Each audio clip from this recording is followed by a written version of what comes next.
தவறு. எல்லா இடத்திலும் எல்லா வியாபாரமும் நடக்காது. ஆனால் அதே நேரத்தில் சில வியாபாரங்கள் கொடிகட்டி பறக்கிறார்கள். இதற்கெல்லாம் என்ன காரணம் என்றால், முதலில்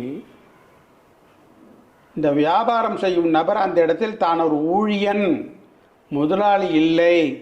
வரும் நபர்களே எஜமானர்கள், அவர்கள்தான் முதலாளி என்ற எண்ணம் எப்பொழுதுமே இருக்க வேண்டும்.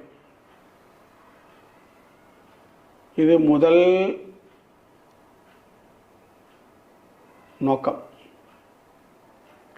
இதற்கு சில பேர் சொல்ல கேட்டிருக்கிறேன், நானும் எல்லாம் செய்தாகிவிட்டது, மாந்திரிகக்காரர்களையும் பார்த்து விட்டு ஆகிவிட்டது, வியாபாரம் செழிப்பாக இல்லை, ஒரு நேரம் செழிப்பாக இருக்கிறது, ஒரு நேரம் செழிப்பாக இல்லை